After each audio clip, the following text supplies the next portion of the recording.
saat ini aku lagi cari footage yang agak berbeda, jadi ada kayak efek gersang-gersangnya gitu. Nah, di kali ini aku mungkin akan ngejawab beberapa Q&A mengenai seputaran remote working dan slow living di desa. And then hari ini aku mau nge-gym dulu, jadi ada tutorial in the nextnya, tutorial leg day hari ini ya, leg day mungkin bisa sebagai inspirasi ya, bisa dicontoh. Dan ya terakhir Q&A. Alright, kita ya enaknya kalau remote working gini, biasanya sore aku jam 4 itu udah selesai. Nah, kita bisa jalan-jalan tuh melihat ijo-ijo. Jadi ijo-ijo tuh supaya kita fresh gitu loh, lebih fresh kan setelah seharian bekerja. Alright, mari kita lanjut ke aktivitas berikutnya. See you.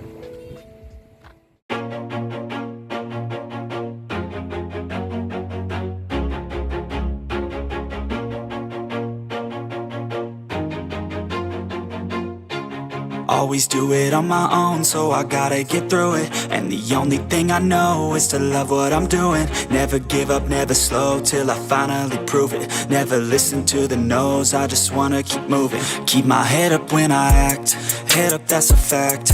Never looking back, I'ma keep myself on track. Keep my head up, staying strong, always moving on. Feel I don't belong, tell my thoughts to move along. Push myself to be the best, die with no regrets. Live with every breath, see my message start to spread. And I had so many dreams, then you hit your teens. Life ain't really what it seems, try to find out what it means. Always do it on my own, so I gotta get through it. And the only thing I know is to love what I'm doing. Never give up, never slow, till I finally prove it. Never listen to the no's, I just wanna keep moving. Yeah, I put out all this art, it's my only medicine. Yeah, everything I do, I'm just being genuine. Yeah, I'm sick of being screwed, feel my own adrenaline. Yeah, I do just what I do, and I hope you let me in, yeah.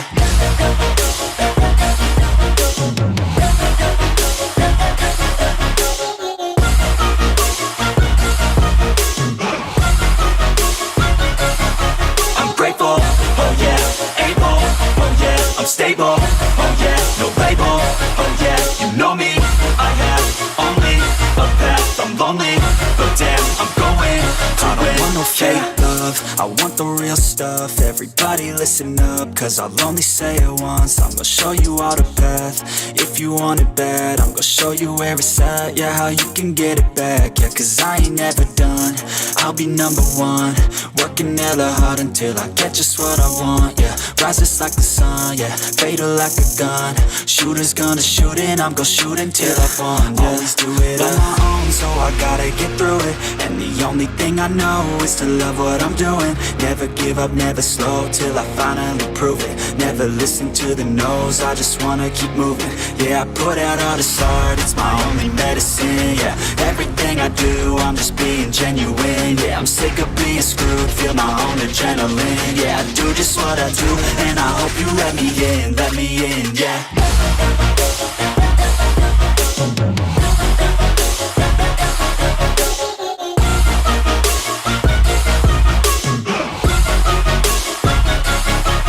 Grateful, oh yeah, able, oh yeah, I'm stable, oh yeah, no label, oh yeah, you know me, I have only a path, I'm lonely, but damn, I'm going to win, yeah.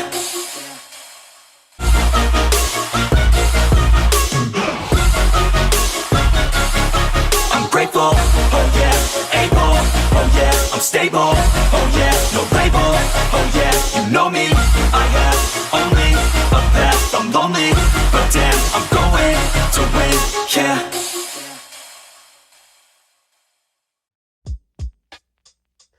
Well, tadi setelah selesai seharian habis nge-gym, terus syukuran, sekarang kita masuk ke intinya Q&A. Jadi ada 6 pertanyaan yang paling sering ditanyain.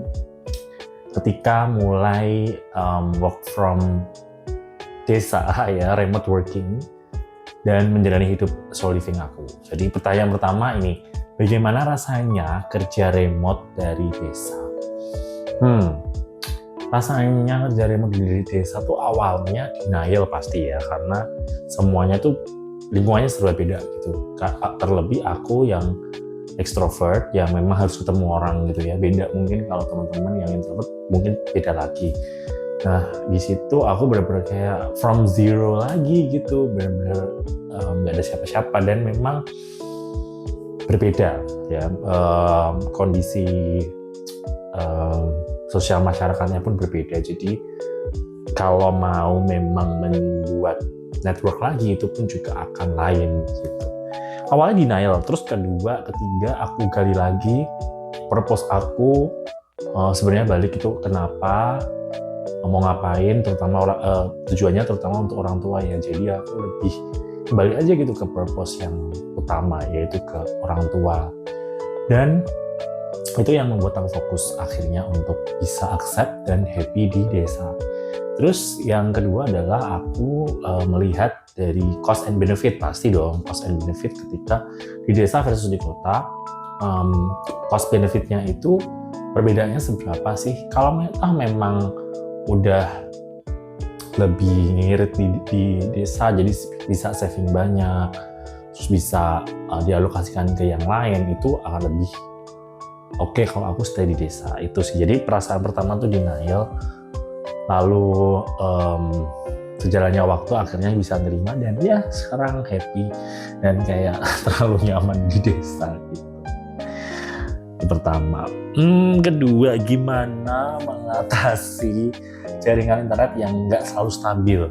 Kebetulan aku tuh pakai provider yang salah satu provider yang itu katanya menurut testimonial tuh terbaik gitu se-Indonesia. Cuman menurutku ya masih ada sih kayak gangguannya, ya pokoknya ada gitu, gangguan-gangguan, kadang lama, kadang bentar, dan pernah manggil tukang servis itu berapa kali? 3 kali kayaknya ada ya. Dan ketika nggak stabil, aku biasanya akan cari ke tempat lain. Jadi misalnya gini, karena aku kerja di ruang kerja tuh ya, lalu aku akan pindah ke tempat yang mungkin di teras atau di sisi rumah yang lain, dan itu kalau memang memungkinkan aku akan pakai tethering. Jadi tethering aku itu cukup lancar juga, kadang malah justru upload dan download speednya lebih kenceng tethering gitu. Jadi itu kalau listrik mati, ini ceritanya, kalau listrik mati dan itu pas lagi ada momen penting, biasanya aku akan ke cafe sih, nyari cafe. Salah satunya kemarin di cafe Vlogia itu yang aku share, salah satunya cafe yang working friendly di sini, dan di video sebelumnya aku share. Oke. Ketiga, gimana caranya cari kerja remote buat pemula? Nah ini seru nih pertanyaannya. Jadi kalau dulu dari pengalaman aku, memang aku apply perusahaan itu yang memang mencari karyawan, tapi waktu itu kan kondisinya COVID, jadi WFH gitu kan. Nah sejalannya dengan waktu, karyawannya, tim membernya tambah banyak gitu di seluruh dunia. Jadi dilihat bahwa WFH ini cukup efektif, jadi keterusan gitu. Nah tetapi ada beberapa proyek-proyek yang aku ambil sih di luar kantor kayak gitu. Misalnya proyeknya macam-macam ya, ada desain, ada apalah, ada coaching session dan sebagainya gitu. Itu dapatnya dari freelance. Nah sekarang fokusnya teman-teman apa nih? Apakah freelance ataukah full time? Nah kalau memang freelance itu banyak banget. Ada kayak cari di platform 1000, terus kemudian Upwork kalau teman-teman pengen dapat klien yang luar negeri yang cukup legit, itu di Upwork bisa dicoba aja di situ ya. Kemudian yang lain itu Fiverr ini biasanya memang projectnya per ini ya, per apa sih namanya, per proyekan. Kalau bedanya Upwork itu kayak kalian itu sebenarnya apply ke salah satu kantor, tapi dihitungnya itu contractors. bukan skema full time employee gitu. Jadi skemanya contractors gitu. Nah, jadi dipastiin dulu mau carinya apa nih, apakah full time atau freelance atau keduanya. Nanti bisa dicari.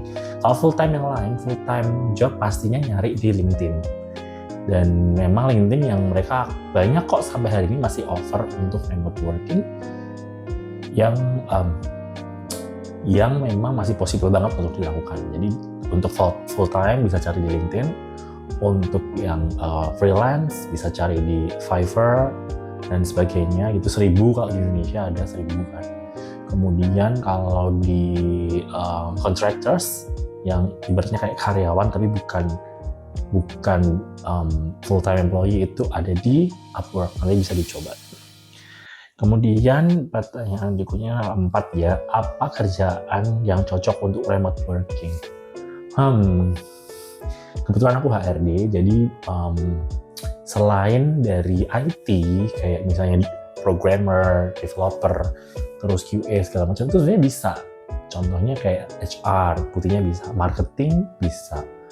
Kemudian bahkan accounting bisa loh, karena di office aku accounting itu juga remote gitu kan. Terus yang lain apa ya? Sales iya.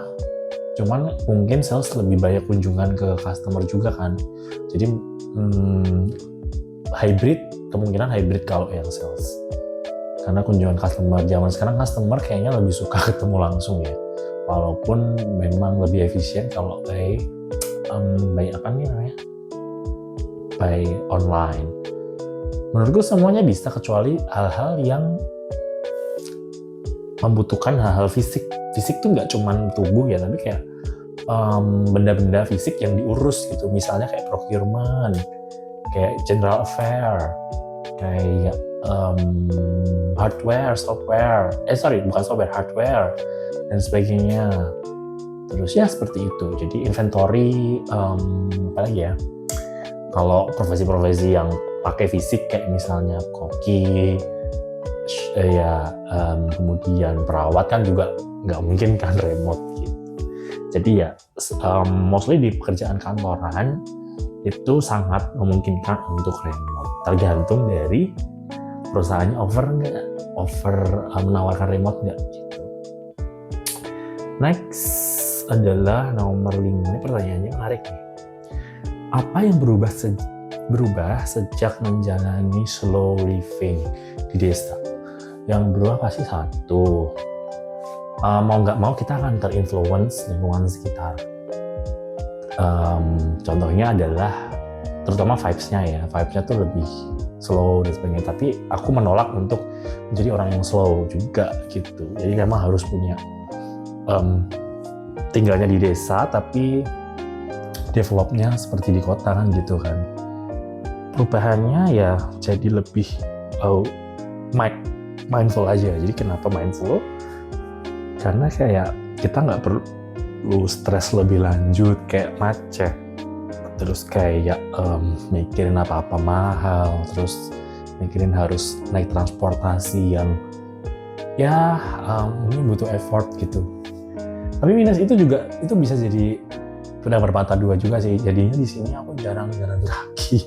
Bayangin kalau di Jakarta 10.000 langkah tuh kan gampang banget ya. Nah di sini aku jalan kan 10.000, 1.000 aja entah dapat entah enggak gitu. Untungnya masih ketolong sama gym sih. Jadi kayak ya masih bisa bergerak lah gitu. Tapi kalau jadi mager juga gitu. Pasti mager iya. Tapi itu seni sih gimana kita bisa ngelolanya gitu. Yang lain stresnya beda. Jadi stresnya mungkin ke arah yang sehat ya. Stres positif ya. Jadi itu. Jadi kayak perubahannya membuang hal-hal yang sebenarnya itu tidak perlu. Misalnya capek di jalan, capek karena polusi dan segala semuanya. Jadi lebih tenang.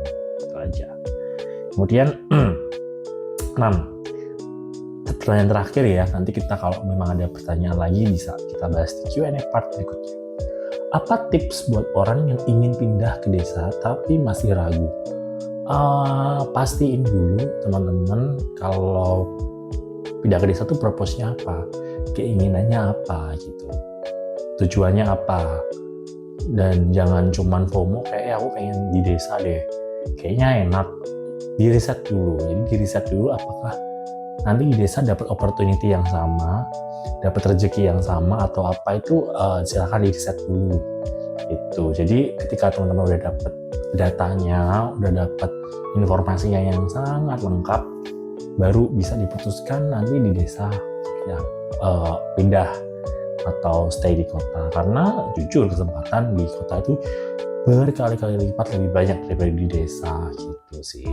Dan pasti yang pertama adalah purpose itu yang paling utama, itu yang membuat alasan kenapa penting banget buat kita berpindah ke suatu tempat. Entah itu ya kita mau merantau atau kita mau pindah ke desa, itu pastikan cari purpose atau hal yang mendorong teman-teman untuk melakukannya gitu. Well, thank you. Udah ada 6 pertanyaan dijawab. Semoga cukup membantu. Nanti teman-teman bisa, kalau ada pertanyaan nanti bisa tulis di kolom komen atau bisa DM aku juga di TikTok. Nantinya akan aku buat di part kedua jika asik. Oke, sekian video hari ini. Sampai jumpa di video-video berikutnya. Ciao.